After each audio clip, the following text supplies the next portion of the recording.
All right, some people walk into the kitchen to get a bowl of cereal. This kid had other ideas. Let's get into it. You've gotten up early in the morning, wiped the sleep out of your eyes, and wandered into the kitchen, poured yourself a little bowl of cereal, and, ate it in peace before the sun rose or people got up and disturbed you. This little boy, he had a different idea. He wanted some of the Lord's chicken for breakfast. Watch this story. A 5-year-old Jacksonville, Florida boy wakes up before anybody else, and he walks to Chick-fil-A for breakfast without his parents knowing. Cops are called. Watch this. This is great. We arrived on scene. Hello. And as we walked in, we see a little kid sitting at the table eating his breakfast with one of the managers. Hey, buddy. Look at that. We asked where he came from, and he kept saying he walked to Chick-fil-A. You know where your house is, right, honey? It's right across the street, right over there. Okay, cool. I have children, and the first thing you get that knot in your stomach because somebody else who's a parent is missing their child. Are you gonna show us where you live? Yeah. Okay. We gathered him up. Look at that. Say thank you. Here's your cow for you. I walked him to the back of my patrol car. Are you going to get me in jail? No, I'm not going to put you in jail. And we started checking the area. All right, buddy, where's your house at? We were wondering where did this child come from. Is it right here? None of these doors are open. None of these garages are open. I don't live in a duck pond. So then he explained that he had a white fence. That's where it is. Right here? Yeah. And that's when we pulled up in the driveway. And then we realized that the call box wasn't working. We had no way to get through the gate. How about this?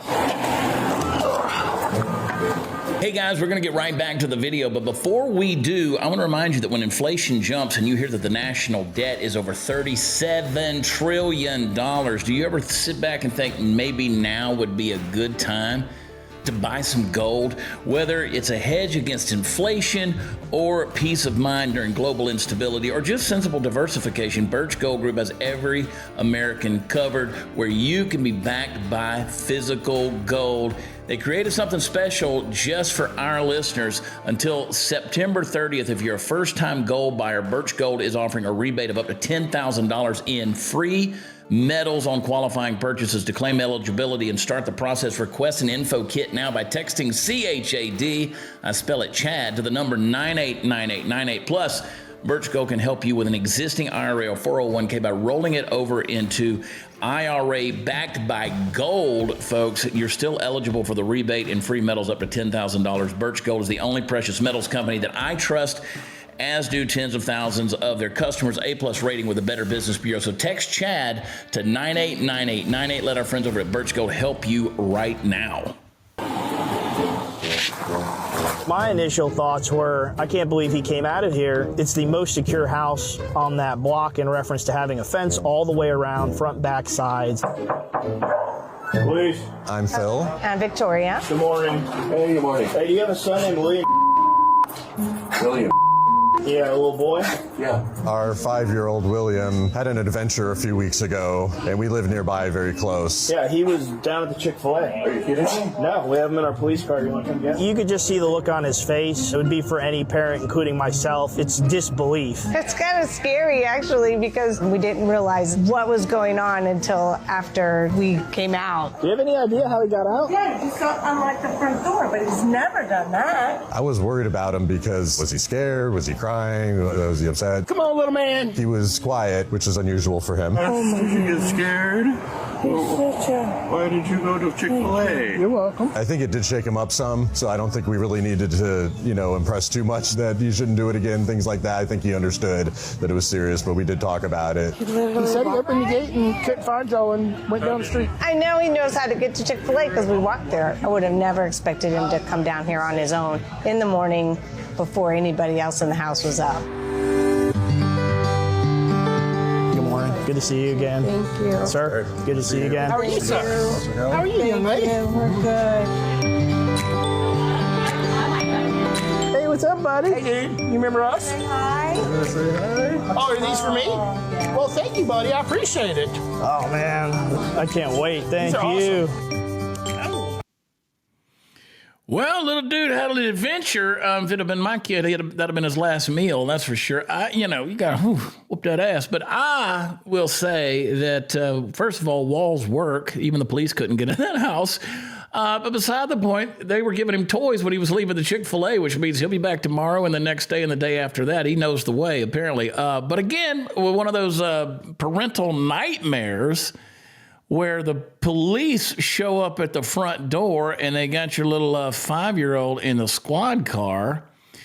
Mom is obviously disheveled. They're sleeping in. They're having a morning to remember here. This is wild. I mean, hey, it's kind of cool though when you think about the fact that the kid at least thought of Chick-fil-A as being not only a fun place and a place to get good food, but it was a safe place for him to go by himself. I mean, he just made his own way down there. And fortunately, there's still some good people in the world, not only the law enforcement officers that took care of him and brought him back home and handled that thing with a lot of grace and mercy, but also the folks that worked at the Chick-fil-A who fed him and even gave him some parting gifts, if you will. So, when I look at stuff like this and I'm like, kids or something, kids are going to get into things. They're going to do all kind of wild things. Just be a story that you remember forever. I can just imagine when he's 30 years old or when he's, getting married or something like that. And somebody's going to say, you remember when you were 5 years old, you wandered down the street to get some Jesus chicken. It's always interesting. It's always interesting when you see these kind of feel good stories, because again, it could be something that could have been scary. I know what you're thinking. A lot of bad things could have happened. There could have been an accident. There could have been whatever. You let your mind go there. But that in and of itself should tell you where we've come as a society and as a country, that you immediately gravitate towards the negative thing that could have happened. Now, me, when I was 5 years old, of course, this was back in the late 70s, early 80s, when I was a boy, you could walk down the street without fear of getting kidnapped or getting trafficked or getting run over because somebody was paying attention to their cell phone while they were driving. This would have been something we never would have crossed our mind back in those days 50 years ago. But now this becomes something that, our brains immediately go to the fear mongering and what might have happened. That just tells you where we've come as a society. Folks, I'm just telling you, this is a feel-good story when you look at it. I'm glad the parents were gracious in handling him and dealing with the young man, and let it be a teachable moment. And I will say in this time that I've got you here, that I think that all of us are sort of like that little boy. We kind of get led down the road of our own life trying to go find that thing that we know is a good thing, but maybe we're doing it the wrong way. And sometimes we need a little bit of that guidance and some of that pressure to bring us back home too. You know the ones I'm talking about, those of you out there in the far country who are out there doing our own thing, and sometimes God's got another plan for us and we just need to kind of get brought home a little bit. So let this little boy's life and let what happened to him, his experience, be a lesson for all of us, and pray that the good grace of God's law enforcement will bring us back gently to home where the love is waiting for us, back in a place of protection and safety. Anyway, wild story, man. Wild story. Now I kind of want to go eat some Chick-fil-A and get some of those Jesus nuggies. Those sound pretty good. We need to follow up with this kid at some point in time, and maybe a year from now, this kid will be out, climbing mountains somewhere or hiking down the street, and find him out on the interstate or something like that. But anyway, I want to encourage you guys, go get my new book. It's called Born for Meaning. You'll find yourself like this little boy. Sometimes you're out there lost and don't even know it. This book will help you, give you a guide to bring you back. So check it out. You can go to bornformeaning.com. You can also head over to Amazon. I'd appreciate it if you guys would give it a review over on Amazon. 5 stars. Don't be a smart aleck, okay?